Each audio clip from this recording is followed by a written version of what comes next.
जैसा कि आप सभी लोग जानते हैं कि एमआरएस जो टीयर वन का रिज़ल्ट है वो आ चुका है।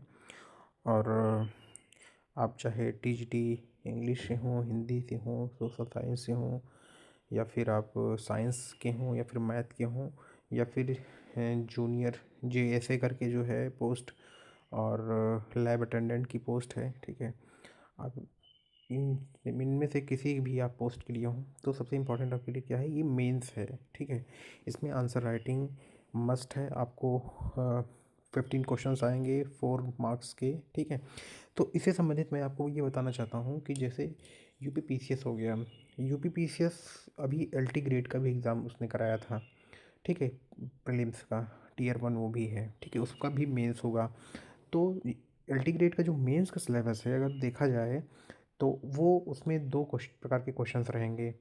पहला क्वेश्चन जो रहेगा वो 8 मार्क्स का रहेगा। दूसरा क्वेश्चन जो रहेगा वो 12 मार्क्स के रहेंगे, ठीक है। तो 8 मार्क्स के जो क्वेश्चंस हैं वो 125 वर्ड्स में वर्ड लिमिट है। और जो आपका 12 मार्क्स का क्वेश्चंस है वो आपका 200 वर्ड्स के होंगे, ठीक है, वर्ड लिमिट में। तो इस तरीके से हम जो ये पाते हैं कि अगर 125 वर्ड लिखने के लिए आपको 8 मार्क्स दिए जाते हैं, तो उसका हाफ कर लीजिए। 4 मार्क्स के लिए कितने, अराउंड 60 to 70 वर्ड्स, ठीक है। तो आपको करीबन 60 से 70 75 वर्ड के लिए आपको तैयारी करनी है, ठीक है। तो सबसे पहले आप क्या करेंगे कि जैसे अ, आप मैं सबसे पहले सोशल साइंस वालों के लिए बात करूँगा, ठीक है। तो सोशल साइंस के जैसे हो गए जिनका भी हिस्ट्री है, ज्योग्राफी है, पॉलिटी है, इकोनॉमी है, ठीक है। ये चारों जो सब्जेक्ट हैं आपके, इनमें से दो का कॉम्बिनेशन आपके पास होगा, ठीक है। बहुत से लोगों का हिस्ट्री ज्योग्राफी होगा, बहुत से लोगों का ज्योग्राफी पॉलिटी होगा, बहुत से लोगों का ज्योग्राफी इकोनॉमी होगी। तो इस तरीके से सभी का आपका कॉम्बिनेशन है, ठीक है। तो आपको क्या करना है, जो सबसे पहले इसमें मैं हिस्ट्री वालों के लिए बात करूँगा। तो हिस्ट्री के लिए आपको क्या करना है, हिस्ट्री के लिए सबसे पहले आपको करना है कि आप हिस्ट्री का सिलेबस देखिए, ठीक है। आप यहाँ देख सकते हैं कि ये टीजीटी इंग्लिश का सिलेबस है, और ये टीजीटी हिंदी का है, मैथमेटिक्स का हो गया, ठीक है। उसके बाद ये आपका टीजीटी साइंस का हो गया। फिर उसके बाद आप आएंगे तो टीजीटी ये नेचुरल, आप उसके बाद टीजीटी सोशल साइंस, ठीक है। तो आप यहाँ पे देखिए, इसमें कंटेम्प्रेरी वर्ड लिखा है, ठीक है, कंटेम्प्रेरी वर्ड। तो आप कंटेम्प्रेरी वर्ड जो आपकी, इसके लिए आपको सबसे इम्पोर्टेंट क्या है मैं जो बताता हूँ आपको, वो 9th 10th की जो एनसीईआरटी है, आप उसको अच्छे से पढ़िए। उसमें इंडिया और वर्ल्ड कंटेम्प्रेरी में दिया गया है। कंटेम्प्रेरी का मतलब होता है समकालीन। समकालीन का मतलब ये है कि जिस समय इंडिया गुलाम था, ठीक है, अंग्रेज़ों का, उस समय जो कंटेम्प्रेरी यानी कि उस समय, उसी समय, सेम उसी समय यूरोप में क्या इंसिडेंट हो रहे थे, कौन कौन सी घटनाएं घट रही थी, ठीक है। तो इससे क्या होगा कि जो है आपकी एनालिटिकल पावर को चेक करेंगे। तो उसमें जैसे इंडस्ट्रियल रिवोल्यूशन कैसे हुआ, तो इंडिया जो रॉ मटेरियल का सबसे बड़ा हब बन गया था, ठीक है। रेलवे का वो हो चुका था, डेवलपमेंट हो चुका था। तो रेलवे का डेवलपमेंट मैक्सिमम इसीलिए किया गया था कि यहाँ के जो रॉ मटेरियल हैं वो आपके यूरोप में भेजे जा सकें, ठीक है, फाइन गुड्स तैयार किया जा सके जिससे कि। उसके बाद जो है ये economic depression, great economic depression कैसे आया था, ठीक है, ये इम्पोर्टेंट है। फिर कैसे हुआ, क्या क्या हुआ, उसमें प्रोसेसिंग हुई थी। फिर labour and peasant class issue, labour और पीजेंट क्लास इशूज़ क्या क्या उस समय की उनकी क्लास थी। यहाँ की इंडिया में जो हैंडीक्राफ्ट्स थी, वो हैंडीक्राफ्ट जो थी वो पूरी तरीके से ख़त्म हो गई। क्यों, क्योंकि जो है वो पूरा उद्योग समाप्त कर दिया गया। इंडिया को केवल एक जो है रॉ मटेरियल का प्रोवाइडर केवल बना कर रख दिया गया है, जो ब्रिटिशर्स थे उनके द्वारा, ठीक है। फिर growth of industry in India in 20th 20th century, 20वीं सदी में किस तरीके से इंडस्ट्रीज़ का ग्रोथ हुआ। 20वीं सदी का आप समझ सकते हैं कि आपका 1900 से लेके, ठीक है, वो आपका 1999 तक। तो किस तरीके से इफ़ टिस्को, ठीक है, टाटा स्टील, जमशेदपुर, और जमशेदजी टाटा को जानते होंगे आप, किस तरीके से डिफरेंट कंट्रीज़ के द्वारा जो है, रसिया और फ्रांस के द्वारा जो है सहयोग से किस तरीके से इंडस्ट्रीज़ इंडिया में लगी, ठीक है। चाहे वो स्टील की हो, चाहे वो आयरन की हो, जिसकी भी हो, ठीक है। तो ये ग्रोथ ऑफ किस तरीके से इंडस्ट्रीज़ का डेवलपमेंट हुआ इंडिया में। फिर feature of colonial society in India.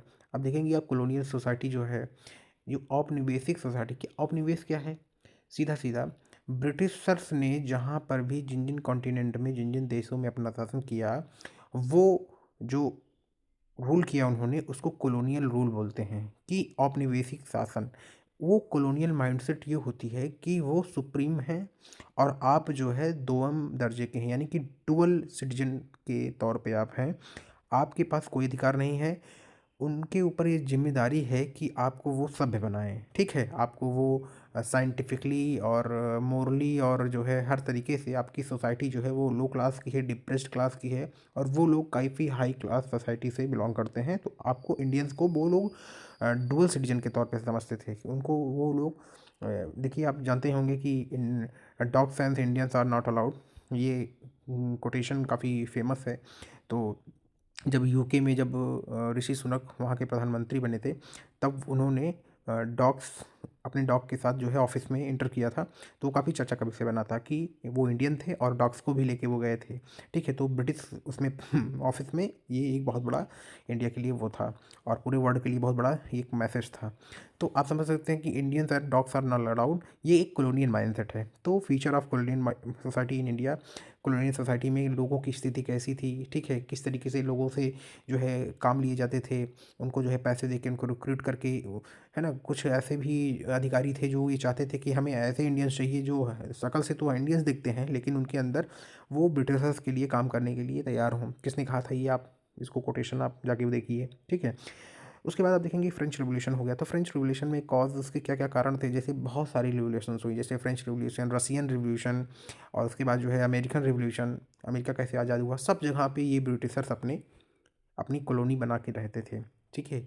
सभी को कॉलोनी बना ली थे। सोचो अफ्रीका में, फ्रांस तक में जो है कॉलोनी थी इनकी और अमेरिका में भी इनकी कॉलोनी थी, इनकी जो है रसिया में भी इनकी कॉलोनी थी। मतलब ये अंग्रेज जो थे किसी भी देश को ये लोग छोड़े नहीं। जापान में भी ये लोग 14 सालों तक राज किए थे। तो बहुत सारे ऐसे जो है देश हैं जहाँ पे ये अपना बनाए थे। तो वो रिवॉल्यूशन के द्वारा ही उसको जो है उनको सत्ता से उखाड़ फेंका गया, ठीक है? इवेंट्स क्या क्या थे, क्या क्या उसके इम्पैक्ट हुए, कॉन्सिक्वेंसेस क्या थे फ्रेंच रिवॉल्यूशन के, ठीक है? फिर उसके बाद ये सब आपको 9th-10th की किताबों में मिल जाएगा। कंटेम्प्रेरी वर्ल्ड नाम की एक बुक ही है 9th-10th में। आप उसको 9th वाली बुक देखेंगे तो उसमें आपको सारा दिया गया है। फिर उसके बाद रिवोल्ट ऑफ 1857 इंडिया में किस तरीके से जो सप्रेशन नीति थी उनकी, ठीक है? दमनकारी नीतियाँ थी, सप्रेसिव पॉलिसीज़ जो थी इनकी, वो आखिरकार आके 1857 में वो रिवोल्ट हो गया, ठीक है? झांसी का, सतारा का और मतलब जितने भी वो थे जो है अवध का, सब जगह ने बगावत कर दिया। तो आप उसको अच्छे से पढ़ेंगे। ये भी आपका 9th-10th में ही मिल जाएगा, ठीक है? उसके बाद इंडियन फ्रीडम स्ट्रगल जो था 1885 टू 1947, ये भी आपका जो है 9th-10th में मिल जाएगा। तो आप देख रहे हैं कि रसियन रिवॉल्यूशन मैंने बात किया, ये भी आपका आ जाएगा उसी में। तो ये सब 9th-10th की बुक में आपको मिल जाएगा। तो इसीलिए मैं बोल रहा हूँ कि एनसीईआरटी मस्ट है आपके लिए। आप एनसीईआरटी को अच्छे से पढ़िए और उससे नोट्स बनाइए। जो टॉपिक इसमें दिया गया है, इंडियन फ्रीडम स्ट्रगल दिया गया है 1885, कांग्रेस 1885 में जो है आईएनसी इंडियन नेशनल कांग्रेस का वो का गठन हुआ एयू हिंद द्वारा, ठीक है? उसको सेफ्टी वाल बोला गया, क्यों बोला गया, ठीक है? What is the reason behind that? हाँ, बहुत सारे विद्वानों के मत जो थे वो आप गोपाल कृष्ण गोखले के मत देखिए, तिलक का मत देखिए, है ना? ऐसे दादा भाई नौरोजी का मत देखिए, क्या उनके उनके उनके क्या पॉइंट्स थे, उनके क्या, है ना? तो ये इंपॉर्टेंट है आपके लिए। तो 1885 से लेकर 1947 till the government of India act 1947 आज़ादी तक।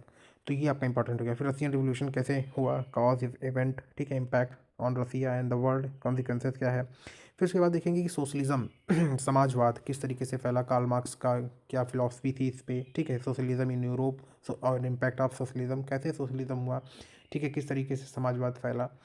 तो इसको जो है आप सब ये सब आप 9th-10th की किताब में पढ़ेंगे। तो एनसीईआरटी आप 9th-10th तुरंत ले लीजिए और उसके बाद उसको पढ़ना चालू कर दीजिए। जितना आप अच्छे से पढ़ेंगे उसको, जितना समय देकर आपको, उतना ज़्यादा आपको वो चीज़ें आपके दिमाग में बैठेंगी। उसके बाद मैं आपको बताऊँगा कि आंसर राइटिंग कैसे लिखनी है, कैसे करनी है, मैं आपको प्रोवाइड कर दूँगा, ठीक है? उसके सैंपल्स। उसके बाद आप देखिए कि राइज़ ऑफ फासिज़्म, ये fascist forces in Germany and Italy. आप जानते हैं जर्मनी और इटली में किस तरीके से जो है जर्मन फोर्सेस थी, है ना? किस तरीके से यहूदियों का जो है वो कत्लेआम हो गया था, 5000 यहूदियों को मरवा दिया गया था, किस तरीके से वहाँ से भागे थे, है ना? तो ये सब सारी कहानियाँ हैं, ठीक है? फासिस्ट जो माइंडसेट होता है। और फिर उसके बाद आप देखेंगे कि द टू वर्ल्ड वार्स, ठीक है? ये वर्ल्ड वार से फर्स्ट और सेकंड 1999 से 45 तक, फिर उसके, है ना? 1914 से लेके 18 तक, उसके बाद फिर आपका दूसरा था 45 तक, ठीक है? 1939 से। तो आप ये देखेंगे कि किस तरीके से वर्ल्ड वार कैसे हुआ, किस तरीके से फेल्यूर ऑफ जो इंस्टीट्यूशंस थे वो कैसे हुआ, लीग ऑफ नेशन बना था पहले वर्ल्ड वॉर में, फिर उसके बाद दूसरे वर्ल्ड वॉर में जो है यूनाइटेड नेशंस बना, उसका कैसे फेल्योर हुआ, कैसे जो है वो unable to tackle with all these things. और अभी कंटेम्प्रेरी इस समय जो है कैसे जो है वर्ल्ड वार की स्थिति बनी हुई है, रसिया यूक्रेन हो गया, ठीक है, आर्मेनिया अजरबैजान हो गया, ठीक है, वेस्ट चाइना जो हो गया, और इंडिया का इस समय कॉन्फ्लिक्ट चल रहा था, फिर इंडिया पाकिस्तान हो गया। उसी तरीके से आप देखेंगे ईरान अमेरिका हो गया, वेनेजुएला के राष्ट्रपति को उठा लिया गया, ठीक है, अभी। और जो क्या कहते हैं वहाँ के कोलंबिया है, उस वहाँ से भी कॉन्फ्लिक्ट चल रहा है। तो इस देखिए कि कैसे वर्ल्ड वार की स्थिति अभी भी बनी हुई है। तो 2 वर्ल्ड वार हो चुके हैं, लेकिन अभी हम लोग कोई सीख नहीं देख पाए हैं। तो ये आपका, और उसके बाद देखिए कि and the establishment of UN, जो कि मैंने बताया आपको कि वर्ल्ड वार के बाद जो है यूएन बना था, उसकी क्या वैलिडिटी है, क्या वैलिडेशन है, और किस तरीके से उसकी उसका जो उसकी जो क्रेडिट है वो डाउन हो रही है, किस तरीके से अमेरिका जो है यूएन के बहुत सारे उससे डब्ल्यूएचओ के से निकल गया है, अपने आप को लेफ्ट कर दिया है, बहुत सारी ऑर्गेनाइजेशन से अब खुद को जो है अलग कर दे रहा है। तो उसकी क्या वैलिडेशन अभी तक बची हुई है, ये आपको उसमें पढ़ना है। ये सब आप जब उसमें पढ़ेंगे तो क्या क्या किस लिए बनाया गया था, ताकि शांति रहे, विश्व में शांति स्थापित रहे। यूएन इसलिए बनाया गया था। यूएन में कौन कौन सी बॉडीज़ हैं, ठीक है। अ, आप जो है जैसे एक बॉडी थी आपकी जो है जिसमें 5 मेंबर हैं, ठीक है। अ, तो ये आप सब जो है जितनी बॉडीज़ हैं उनके बारे में आप अच्छे से पढ़िए। तो ये आपका हिस्ट्री का सिलेबस था। फिर आपके बाद और इन जितने भी टॉपिक दिए गए हैं, ये जितने सारे टॉपिक्स को आप जो है नोट्स बनाइए, छोटे छोटे पॉइंट्स में, कम से कम उनके बारे में 20 से 30 वर्ड 40 वर्ड में आप लिखिए, ठीक है। पहले आप उनके बारे में थोड़ा एक ओवरव्यू तैयार कीजिए ना, कि आप ओवरव्यू तैयार करेंगे तो आपको जो है थोड़ी चीज़ें समझ में आएंगी। किसी भी व्यक्ति के बारे में जानने के लिए उसका नाम, पता, गांव, हर सारी चीज़ जो है, आप उसकी क्वालिटीज़, उसके जो है वीकनेसेस क्या हैं, आप उन सबको जो है अच्छे से ग्रैब करते हैं कि इस व्यक्ति के बारे में, ठीक है। अपना आपका दुश्मन कैसा है, सबसे पहले उसको जानने के लिए आपको सबसे पहले उसके बारे में, उसकी उसके कैरेक्टर को जानना होता है, उसका चरित्र क्या है, वो कैसा सोचता है, क्या करता है, ये सारी चीज़ें। तो आप इन सिलेबस को पॉइंट वाइज नोट करिए और इनका सिलेबस पहले बनाइए, सिलेबस को नोट्स बनाइए, ठीक है। आप जान लीजिए कि कोई भी आपको टीचर ये नहीं बताएगा, या फिर कोई भी कोचिंग, कोई भी इंस्टीट्यूशन आपको ये नहीं बताएगा कि कैसे आपको आंसर राइटिंग लिखनी है। आप ये आपको जो है आप ही खुद से ये कर सकते हैं कि सिलेबस का आप नोट्स बनाइए, ठीक है। ज्योग्राफी में उसी तरीके से है, solar system, origin of solar system किस तरीके से सोलर सिस्टम डेवलप हुआ, ठीक है, कौन कौन से अर्थ उसमें जो है प्लानिट हैं, किस तरीके से रोटेट हो रहे हैं, ठीक है, कौन कितनी गैलेक्सीज़ हैं उसमें जो है, बहुत सारे जो है सुपरनोवा की थ्योरी आती है, ठीक है, और बिग बैंग थ्योरी है। ऐसे बहुत सारी थ्योरीज हैं। फिर ओरिजिन ऑफ अर्थ कैसे हुआ, किस तरीके से अर्थ ही काफ़ी हीट थी, फिर अपने आप धीरे धीरे ठंडी हुई, है ना। कौन कौन से मेटल से बने हुए हैं, उसका इनर क्रस्ट क्या है, अपर क्रस्ट क्या है। तो ये सब कोर कैसा है, लिक्विड है, सॉलिड है, या सेमी लिक्विड है, ऐसा सारी इन चीज़ों के बारे में आप जानिए, ठीक है। आप इसको ये भी एनसीईआरटी 11वीं 12वीं की एनसीईआरटी आप पढ़िए, बहुत इंपॉर्टेंट है। 11वीं 12वीं की एनसीईआरटी अगर आप पढ़ लेंगे ज्योग्राफी के लिए, तो आपके लिए मोर देन सफिशिएंट है। फिर मोशंस ऑफ अर्थ कैसे होगा, रोटेशन रिवोल्यूशन में क्या डिफरेंस है, फिर डे एंड नाइट कैसे होता है, चेंज ऑफ सीजन्स, ठीक है, लैटिट्यूड लॉन्गिट्यूड, ठीक है। फाइंडिंग टाइम्स, कैसे आप टाइम फाइंड करेंगे, ठीक है, कोई किसी लैटिट्यूड पे क्या टाइम है, कैसे फाइंड करेंगे, कितना लेफ्ट जाना है, कितना राइट जाना है, एक डिग्री बराबर जो है 1 मिनट बराबर, ऐसे करके आता है, 1 degree is equal to 4 minute करके होता है, ठीक है, उससे आप निकालेंगे। फिर उसके बाद अर्थ इंटीरियर, कैसे आप इंटीरियर अर्थ का कैसा है, क्या क्या उसका जो है नेचर है, ठीक है, ओरिजिन ऑफ कॉन्टिनेंट्स, ये सब सारी चीज़ें आप सिलेबस को जितने भी रॉक्स एंड मिनरल्स का आप टॉपिक बनाइए। एजेंट ऑफ ग्रेडेशन, ठीक है, वेदरिंग, ये वेदरिंग एक प्रोसेस है जो क्षरण होता है, जिससे मिट्टी कटती है, या चट्टान कोई है वो कट रही है, वेदरिंग धीरे धीरे, कभी कभी हवा से कटती है कुछ, ठीक है, कुछ क्या कहते हैं केमिकल रिएक्शन से कटती है, कुछ जो है धूप से कटती है, ठीक है, हीट से। तो ये आपका वेदरिंग हो गया। मास वेस्टिंग, रनिंग वाटर क्या है, कैसे है, विंड ग्लेशियर क्या है, ठीक है, सी वेव्स, कास्ट टोपोग्राफी, ये टोपोग्राफी जितनी भी टोपोग्राफी डेवलप होती हैं, जैसे हवा बह के गई तो माउंट बना दिया रेगिस्तान में, तो ये एक प्रकार की टोपोग्राफी हो गई, ठीक है। इसी तरीके से पत्थर कुछ ऐसे आगे आ रहे हैं, कैसे टोपोग्राफी बन रही है, ये सब सारी चीज़ें आप उसमें पढ़ेंगे। फिर क्लाइमेट, ये बहुत इंपॉर्टेंट है, एटमॉस्फेयर हो गया, इंसुलेशन हो गया, ठीक है, हीट बजट क्या है, heat and cooling of atmosphere क्या है, ये सब आप जो है देखेंगे तो आपको ये आपके उसमें मिल जाएगा। एनसीईआरटी 11वीं 12वीं की आप बहुत, मैं जो आपको बता रहा हूँ, मैं इधर उधर की बात नहीं बताता हूँ। आप जान लीजिए मैं जो बता रहा हूँ वो एकदम रामायण तरीका है, ठीक है। चूँकि मैं जीएस जनरल स्टडीज़ की अच्छे से तैयारी किया हूँ और अभी भी कर रहा हूँ, तो वो आपके लिए इम्पोर्टेंट ये है, इसीलिए मैं बता रहा हूँ, ठीक है। ये ओशियन हो गया, ठीक है, submarine relief, distribution of temperature, salinity कैसे है, मैप्स एंड स्केल्स क्या है, फाइंडिंग डायरेक्शन क्या है। मैं आप इसके लिए मैं आपको सलाह दूंगा कि जो ज्योग्राफी वाले लोग हैं वो अगर चाहें तो सुदर्शन गुर्जर को फॉलो कर सकते हैं, ठीक है। वो यूपीएससी के टीचर हैं, लेकिन वो जो पढ़ाते हैं वो बेसिक पढ़ाते हैं, ठीक है। वो ऐसा बेसिक से ले जाके आपको ऊपर तक ले जाएंगे कि आपको ज्योग्राफी में से आपको प्यार हो जाएगा, इतना अच्छा पढ़ाते हैं वो, ठीक है। तो आप ज्योग्राफी वाले जो हैं वो आप सुदर्शन गुर्जर को फॉलो कर सकते हैं। उनकी जो इंडिया की सीरीज़ है, वर्ल्ड मैप की सीरीज़ है, और मतलब एनसीईआरटी में उन्होंने पढ़ाया है, ठीक है। 6 to 12 को कंबाइन करके पढ़ाया है। जो जो टॉपिक है टॉपिक वाइज पढ़ा रहे हैं, तो उस कोई टॉपिक अगर सिक्स में है तो सिक्स वाला भी पढ़ा रहे हैं, उसी टॉपिक को ट्वेल्थ में भी पढ़ा रहे हैं, ट्वेल्थ में जो दिया गया है उसको भी पढ़ा रहे हैं। तो आप 6 12 वाला ये बेस्ट तरीका है आपका ज्योग्राफी तैयार करने का। मैं आपको प्रॉमिस कर सकता हूँ कि आप निराश नहीं होंगे। आप मुझे थैंक बोलेंगे आके कि आपने बहुत अच्छा बताया, जो सुदर्शन गुर्जर सर को आपने वो रिकमेंड किया, ठीक है। लोग कह सकते हैं कि बहुत ओडी पढ़ाते हैं, ऐसा कुछ नहीं है। ज्योग्राफी सिलेबस वही है एनसीईआरटी का, तो वो उनसे बेहतर कोई नहीं पढ़ा सकता है, ठीक है। उसके बाद आप देखेंगे कि लाइंस ऑफ नेशनल इकोनॉमी क्या है। ये आपका जो है पॉपुलेशन, ये आपकी जो है ह्यूमन ज्योग्राफी में आएगा। Resources and development, agriculture, manufacturing industries, ठीक है। ये सब भी उन्होंने पढ़ा के रखा है, ठीक है। आप जाएंगे वहाँ पे देख सकते हैं ये आपका डिज़ास्टर क्या है, हैज़ार्ड्स क्या है, किस तरीके से प्लानिंग होती है इसकी, ठीक है। पीपल रिसोर्सेज, ये सब poverty challenges, food security in India, ये सारी चीज़ें जो है आपको वहाँ पे मिल जाएंगी। ये ज्योग्राफी की क्लास ट्वेल्थ की क्लासेस हैं। ट्वेल्थ की जो बुक्स हैं उस पर दिया गया है ह्यूमन ज्योग्राफी और इकोनॉमिक ज्योग्राफी, ठीक है। उसके बाद देखिए कि ये आपका हो गया सिविक्स। सिविक्स आपका ये आपका पॉलिटी है, ठीक है। जो पॉलिटी है, पावर शेयरिंग कैसे है, फेडरलिज्म क्या है, इंडियन फेडरलिज्म और यूएस फेडरलिज्म में क्या डिफरेंस है, डेमोक्रेसी एंड डाइवर्सिटी, ठीक है। कि डेमोक्रेसी ही क्यों चुना गया, डिक्टेटरशिप क्यों नहीं चुनी गई, ये सब आप एनसीईआरटी की किताबों में पढ़ेंगे, ठीक है। और पॉलिटिकल पार्टीज़ किस तरीके से डेवलप हुई, है ना। इलेक्शंस कैसे होते हैं, चैलेंजेस ऑफ डेमोक्रेसी, क्या क्या चैलेंजेस हैं, पॉपुलर स्ट्रगल्स एंड मोमेंट्स, ठीक है। Like in Nepal, Bolivia, democracy. अभी आप देखेंगे कि नेपाल में जेनजी प्रोटेस्ट हुआ था, जेनजी, है ना। तो वहाँ पे सत्ता बदल गई, ठीक है, पावर चेंज हो गई। म्यांमार में भी ऐसा हुआ था, बांग्लादेश में भी ऐसा हुआ है। अभी जो है शेख हसीना को जो है टर्न आउट कर दिया गया है वहाँ, है ना। मोहम्मद यूनुस बन गए हैं।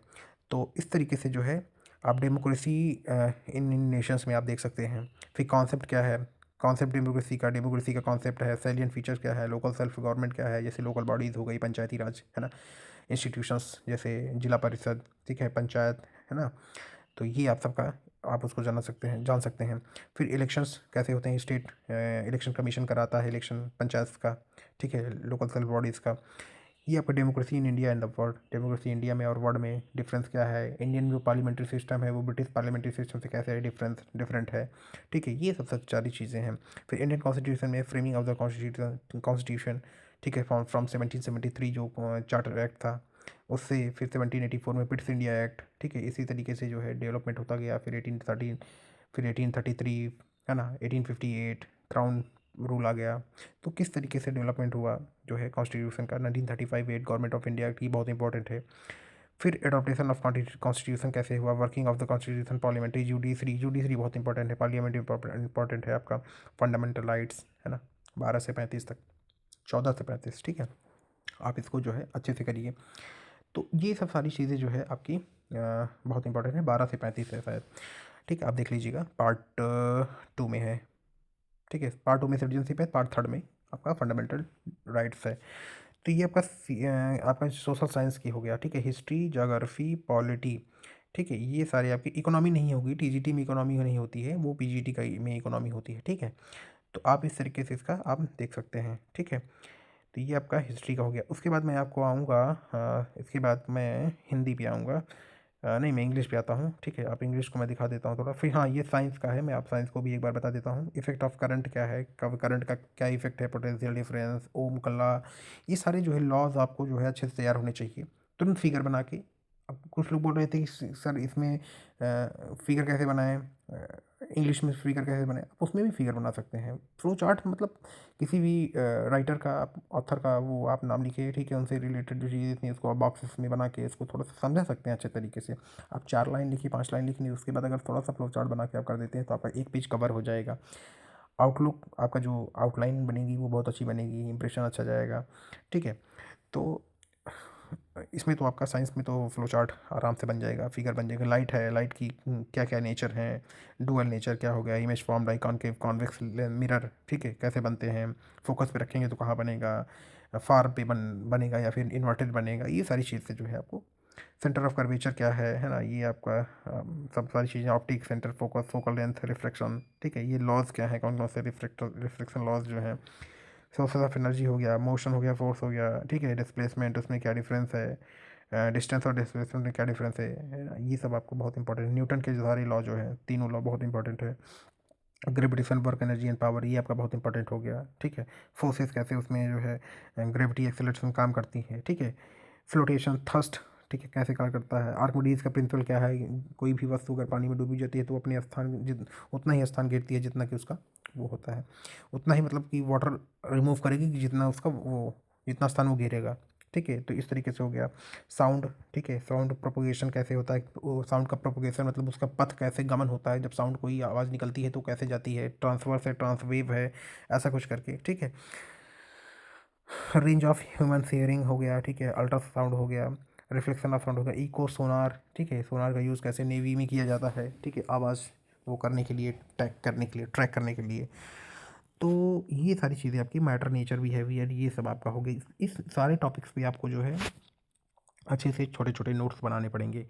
ये आप एनसीईआरटी में आप देखेंगे तो आराम से मिल जाएगा। स्ट्रक्चर ऑफ एटम क्या है, ठीक है, chemical reaction, metal non metal, ये सब छोटे छोटे टॉपिक्स हैं। कार्बन कंपाउंड, ठीक है, कार्बन कंपाउंड में कौन कौन से हाइब्रिडाइजेशन एंड शेप्स, ठीक है। आप मॉलिक्यूलर स्ट्रक्चर, लुईस स्ट्रक्चर आपको पता होना चाहिए, जो पॉइंट वाले होते हैं, ठीक है। कार्बन का कितनी वैलेंसीज हैं, आउटर मोस्ट ऑर्बिटल में कितने वो हैं, ठीक है, ये सारी सब चीज़ें हैं। कंजर्वेशन ऑफ नेचुरल रिसोर्सेज आपका, किस तरीके से आप जो है वाटर को कंजर्व कर सकते हैं। मैन मेड मटेरियल, ठीक है, life process, water life process, need of nutrition, ठीक है, ये सब सारी चीज़ें। Control and coordination, animal nervous system, ये नर्वस सिस्टम के बारे में, रिप्रोडक्शन सिस्टम के बारे में आ गया। हेरिडिटी एंड इवोल्यूशन आपका आ गया, व्हाट इज़ हेरिडिटी, मेंडल का क्या नियम था, ऐसे बहुत सारे हो गया, ठीक है। तो ये आपका जो है ह्यूमन आइज़ हो गया, कॉर्निया, आयरिस, इन सब के बारे में अच्छे से आप इनके फंक्शन पढ़िए, ठीक है। फिर natural resources, the fundamental unit of life क्या है, ठीक है, सेल है, टिश्यू, फिर diversity of living organism, why do we fall ill, हम बीमार क्यों होते हैं, ठीक है, इसके सबके पीछे का रीज़न सारा। तो ये आपका साइंस का हो गया। आप इसको टॉपिक वाइज आप पढ़िए, एनसीईआरटी क्लास 9th और 10th की, मोर देन सफिशिएंट होगा। आप मुझे आकर फिर बताएंगे कि आपने जो बताया वो सही बताया था। ये मैं सिलेबस पे डिस्कस कर रहा हूँ, ठीक है।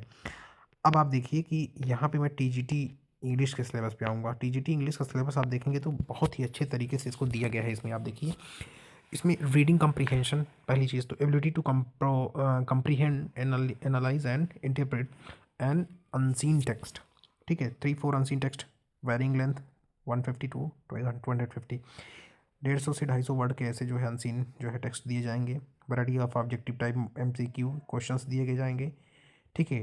Testing factual and global comprehension, उसमें आपको वही है अपठित गद्यांश जिसको बोलते हैं, एक गद्यांश दे दिया जाएगा, उससे आपके क्वेश्चन आएंगे 4-5 क्वेश्चन, ठीक है।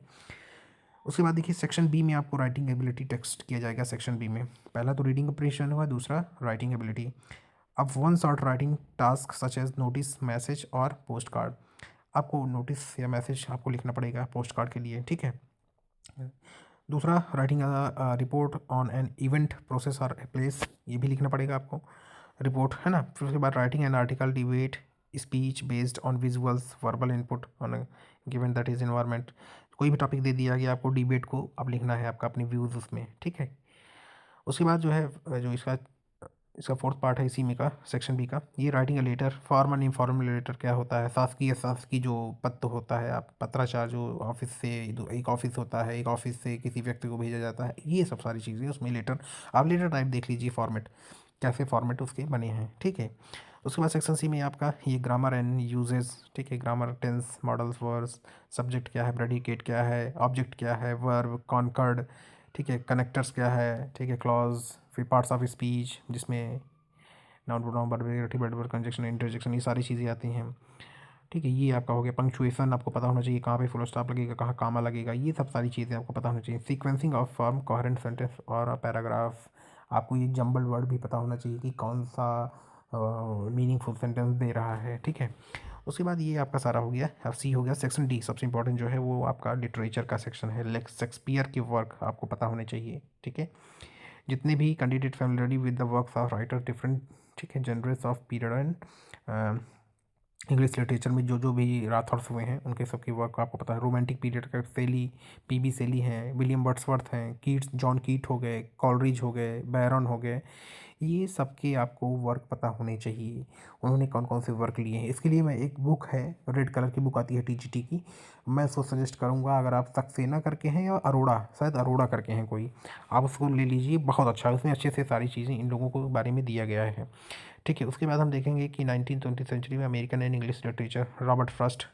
ये रॉबर्ट फ्रॉस्ट वही हैं जो जिन्होंने हम ये long miles to go before I sleep, ठीक है, the woods are lovely dark and deep करके पोएम लिखी थी। हम लोग क्लास 12 में पढ़े थे इसको। सोचिए मैं अभी हिंदी और सोशल साइंस से दे रहा हूँ, उसके बाद भी सोचिए कि ये आपका, मुझे वो लाइन याद है, the woods are lovely dark and deep but I promise to keep long miles to go before I sleep. ठीक है, ये रॉबर्ट फ्रॉस्ट हो गए, हेमिंगवे हो गए, टेड हो गए, ह्यूजेस, विटमैन हो गए।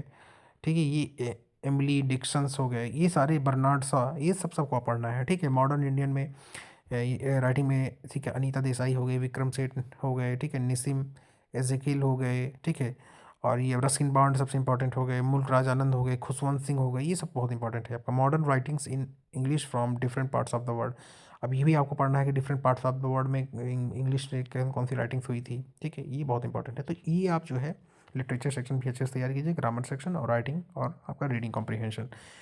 ठीक, इन सब पे आपका वो आपके जो है नोट्स होने चाहिए आपके पास। आप अगर नोट्स आपके नहीं हैं तो आप तैयारी में बहुत पीछे हैं।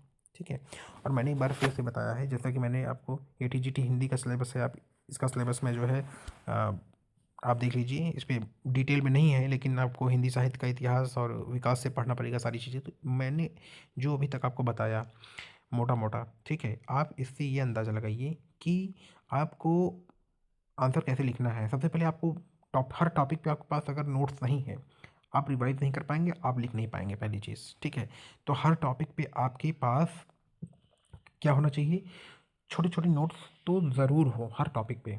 ठीक है, ऐसा कोई टॉपिक होना नहीं चाहिए जो टॉपिक छोटे है आपके पास, हार्ड एंड उसमें ब्लैक एंड वाइट, उसमें मतलब लिखित रूप में आपके पास होना चाहिए। ठीक है, उसके बाद जो है आप जब आंसर लिखेंगे तो आंसर को अपने 3 भागों में डिवाइड कीजिएगा। ठीक है, पहला भाग इंट्रो का होगा, दूसरा जो भाग होगा वो आपका मेन बॉडी का होगा। एक चीज़ आप ध्यान रखिएगा कि चीज़ों को आप रिपीट मत कीजिएगा। ठीक है, जैसे आप चीज़ों को रिपीट करना चालू करते हैं ना, तो वो एक जो एग्जामिनर रहता है वो आपका समझ जाता है कि इस बंदे को केवल कॉपी भरनी है। ठीक है, आप चीज़ों को वो मत करिए, बार बार उसको रिपीट मत कीजिए। जो ये चीज़ आप जिसके बारे में मेंशन कर दें उसके बारे में आप दोबारा उसको ना रिपीट करें। ठीक है, पहली चीज़ ये तो मेन बॉडी हो गया। फिर उसके बाद कंक्लूजन, अच्छा कंक्लूजन होना चाहिए। अगर फ्लोचार्ट डायग्राम की संभावना बन रही है तो फ्लोचार्ट डायग्राम इंक्लूड कर दीजिए, वो कवर भी करेगा पेजेस को आपके और अच्छा भी लगेगा। ठीक है, और वहाँ एग्ज़ाम में एक ही पेन यूज़ होती है, चाहे आप जेल यूज़ करिए चाहे वो आप डॉट पेन यूज़ करिए, लेकिन हल्की पेन हो, बहुत ज़्यादा डार्क ना हो कि आपका उस तरफ छप जाए। ठीक है, और कोशिश करिए कि यूपीएससी फॉर्मेट की कॉपी आप मार्केट से ले लीजिए, दोनों तरफ लाइन रहती है आपका बीच में लिखने के लिए, और एग्ज़ाम मोड में आप अपने आप को ढाल लीजिए। सारे टॉपिक्स पे आपके पास नोट्स होने चाहिए। ठीक है, उसके बाद मैं आपको बताऊंगा जितने भी टॉपिक्स हैं, आप उसको पहले आप लिख डालिए। ठीक है, छोटे छोटे टॉपिक्स में, सब टॉपिक्स में आपके 30-30 वर्ड में, 20 वर्ड में, 40 वर्ड में, ऐसे आप लिख लीजिए। ठीक है, उसके बाद उसमें क्या इंक्लूड करना है ये भी मैं बता दूंगा कि किस तरीके आप अपने उसमें आपको इंक्लूड करना है। ठीक है, वैल्यू एडिशन जिसको बोलते हैं। ठीक है, तो इस तरीके से आप जो है, मैंने सोचा कि आपको टीयर 2 के बारे में थोड़ा सा बता दिया जाए। क्यों? क्योंकि जो है आंसर राइटिंग कैसे की जाती है ये आपके लिए बहुत ज़्यादा इंपॉर्टेंट हो जाता है। ठीक है, तो आप लोगों को जो भी क्वेरी हो आप टेलीग्राम पे पूछ सकते हैं या फिर आप कमेंट बॉक्स में हमारे ड्रॉप कर सकते हैं जो भी आपको पूछना है। ठीक है, और जो भी आपको प्रॉब्लम हो आप बताइए, मैं आपको उससे कोशिश करूँगा कि वो आपकी प्रॉब्लम सॉल्व हो। तो एक बार फिर से जो टियर 1 क्वालीफाई किए हैं उन लोगों को बहुत बहुत बधाई। और आप लग जाइए, ये जान लीजिए कि टियर 2 ही मेन है। ठीक है, आपके पास हार्डली मार्च, मिड मार्च या फिर अप्रैल स्टार्टिंग में एग्ज़ाम होंगे। ठीक है, तो आप लोग अच्छे से प्रिपेयर करिए और जो भी आपको प्रॉब्लम हो। और मैंने आपको बताया था कि 125 वर्ड 8 मार्क्स के होंगे, तो उसका आधा कर दीजिए, 70 टू 75 वर्ड्स। ठीक है, ये आपका इतना टारगेट लेके चलिए और कोशिश करिए कि 1-1.5 पेज में आपका कंप्लीट हो जाए। ठीक है, अभी से आंसर राइटिंग करना चालू कर दीजिए। पहले आंसर को लिखिए, लिख लिख के उसको याद करिए। आपको वो फॉर्मेट दिमाग में बैठ जाना चाहिए। ठीक है, कि वही आपको जाके एग्ज़ाम में लिखना रहेगा। उसके अलावा और आपको और कुछ नहीं देखना है। जो आपने बनाया है कॉपी में नोट्स, उसी को आपको जाके वहाँ लिख के आना है। उसमें कुछ वैल्यू ऐड कर देना है, चाहे वो फ्लो चार्ट हो, चाहे वो डायग्राम हो, चाहे वो कोई करंट का इवेंट हो, आप उसको भी ऐड कर सकते हैं। ठीक है, जैसे लोकतंत्र। अब लोकतंत्र के बारे में, अमेरिका के बारे में बात किया गया, लेकिन अभी देखो वेनेजुएला के जो राष्ट्रपति थे मादुरो, निकोलस निकोलस मादुरो, उनको उठवा लिया गया। तो कैसा लोकतंत्र है ये एक प्रकार से देखा जाए। ठीक है, तो ये सब जो है आप पॉइंट्स जो है करंट के इशूज़ आप उसमें वैल्यू ऐड कर सकते हैं। तो ये टियर 2 के लिए मैंने आपको Hindi, English, social science, history, geography, polity और मैंने जो है साइंस के लिए भी थोड़ा बहुत बता दिया है। तो आप इन सारे पॉइंट्स को अच्छे से अपने अपने सिलेबस को प्रिंट आउट लेके इसको आप नोट डाउन कर डालिए। ठीक है, सारे पॉइंट्स पे आप सारे टॉपिक, जो थीम है, टॉपिक है, आप उस पर आपका नोट्स होना चाहिए। ठीक है, तो आपको जैसे भी लगा ये वीडियो आप ज़रूर बताइए और लोगों तक शेयर करिए ताकि उनके पास जो है ये वीडियो पहुँचे और उनको हेल्प हो। ठीक है, थैंक यू वेरी मच।